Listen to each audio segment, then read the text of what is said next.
very deep spiritual concept called dhikr in Arabic, which means the remembrance of God. As the Quran says, those who believe and whose hearts find peace in the remembrance of God, for without a doubt, in the remembrance of God do hearts find peace. And God tells us in the Quran, therefore remember me, I will remember you. And also, God talks to us about how He wants to come close to His servants. For example, He says, I am as my slave expects me to be. I am with him when he remembers me. So we can see just by these few concepts and values, we see that Islam is not legalistic, but has a deep spiritual tradition, which I mentioned about love, compassion, affection, dhikr, remembrance of God, and the closeness to God. Now, let's take the verse that I mentioned in the beginning. أَوَلَمْ يَتَفَكَّرُوا فِي أَنفُسِهِمْ. Do they not reflect within themselves? A very deep verse in the Quran. Now, the famous classical scholar, the 11th century theologian Al-Ghazali, he said the following in his book, The Alchemy of Happiness. There is nothing closer to you than yourself. If you don't know yourself, how will you know others? You might say, I know myself, but you're mistaken. The only thing you know about yourself is your physical appearance. The only thing you know about your inside is that when you're hungry, you eat. When you're angry, you fight. When you're consumed by passion, you make love. In this regard, you are equal to any animal. You have to seek the reality within yourself. What are you? Where have you come from? Where are you going? What is your role in this world? Why have you been created? And where does your happiness lie? If you would like to know yourself, the reality of your existence is in your inwardness. Everything is the servant of your inward heart.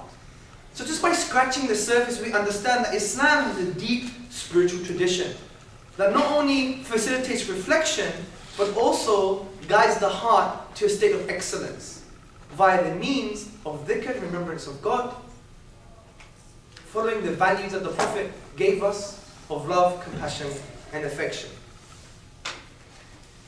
Misconception number 7.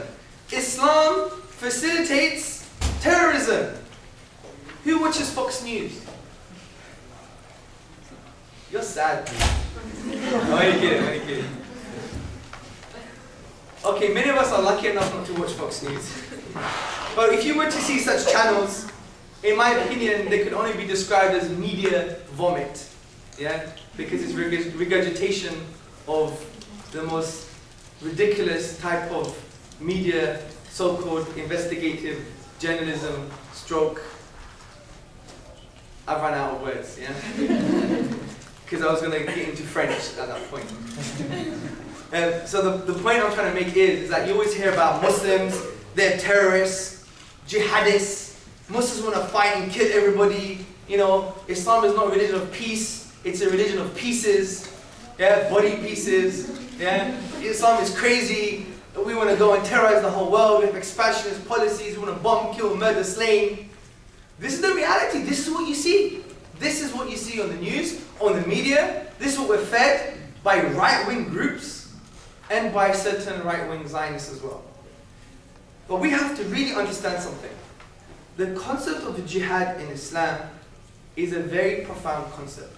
And I'm not talking about the spiritual context here, because we don't have to demystify that. Because we know struggling is a concept of jihad, struggling against one's desires in order to remove their ego so they could connect with their Lord, they could connect with God. I'm not talking about this. I'm talking about specifically fighting in Islam, as sanctioned in the Quran. Now, as you know, jihad has had a lot of misinformation and we've discussed the media hype. But I want to also say that there's 2 key concepts of jihad in the Quranic and Islamic tradition. The first concept is that jihad is defensive. We have a right to defend ourselves from occupation, from tyranny, and from violence. And this is in line with Western tradition as well. When we go to Article 51 of the UN Charter, what does it say? It says, nothing in the present Charter shall impair the inherent right of the individual or collective self-defense if an armed attack occurs. This is an intuitive reality. We don't even need the UN to tell us this. It You hit me, I'm going to defend myself. You're going to take my children away, I'm going to beat you up. Yeah? Etc., etc. This is a human reality, okay? Now, I don't think this is the type of jihad that people worry about. I think the type of jihad that people worry about is this kind of expansionist type of jihad, which also is included in the Quran, just to be very frank. But this type of jihad is called progressive jihad. And its reasons are just, which is similar to the just war theory in the Christian Western tradition. The reasons include spreading justice and removing oppression. For example, the Quran says, "And what is the matter with you, that you fight not in the cause of for God, for the oppressed among men and women who say, Our Lord, take us out of the city of oppressive people, and appoint for us yourself a helper, a protector, and appoint for us yourself a helper."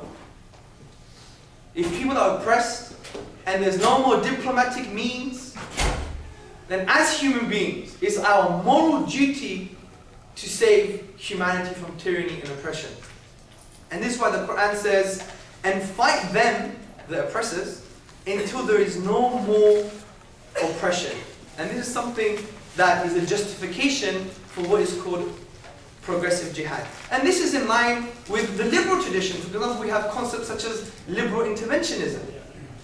This was the banner that Tony Blair, the once Prime Minister of Britain, who entered into Bosnia to deal with the problems that existed in Bosnia. It was under the banner of liberal interventionism. So this is not an alien concept. However, we also have to understand that contemporary reasons for invasion and for violence and war are nothing to do with justice, as we know. It's all to do with usurping resources and strategic dominance, something which is resonating in every single move of the so-called forces in Iraq and Afghanistan. Or we could discuss this a bit later. Also, you have to understand that even fighting, which is a human phenomenon, has rules.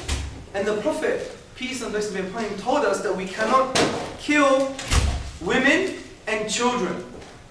We cannot kill women and children. There's a whole list of rules and regulations with regards to defensive and progressive jihad in the Islamic tradition, which is something that outdated the Geneva Convention. So to summarize, if you want the condensed idea here, that yes, Islam has come down to deal with human phenomena, and human phenomena include fighting. We've been fighting before religion, during religion, and after religion. It is one of those human things. And Islam came down as a framework to tailor this and to control this and make it manifest in a very positive way, such as removing oppression and tyranny. And we see this in history. We see this in history. For example, another Jewish historian, Heinrich Gratz, a 19th century Jewish historian, he said that it was in the favorable circumstances that the Spanish Jews came under the rule of the Mohammedans, whose allies they esteemed themselves as equals to the co-religionists in Babylonia and Persia. And he continues, they were kindly treated, obtained religious liberty, of which they had long so been deprived.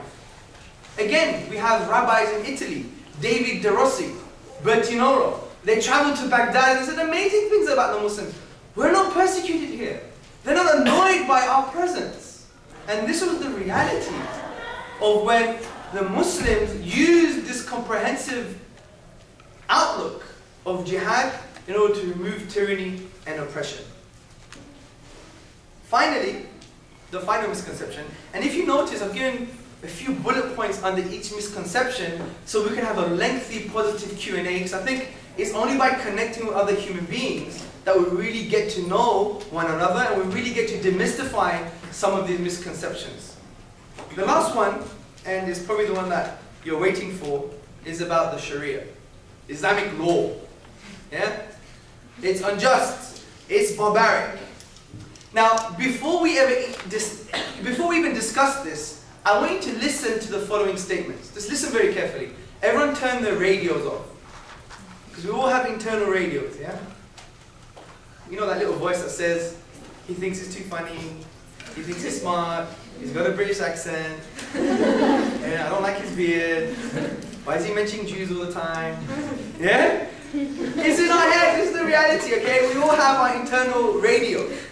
Let's switch the radios off. Good. Now listen to the following statement. If you hear it said about one of the towns the Lord your God is giving you to live in, that wicked men have arisen among you and have led the people of their town astray, saying, let us go and worship other gods.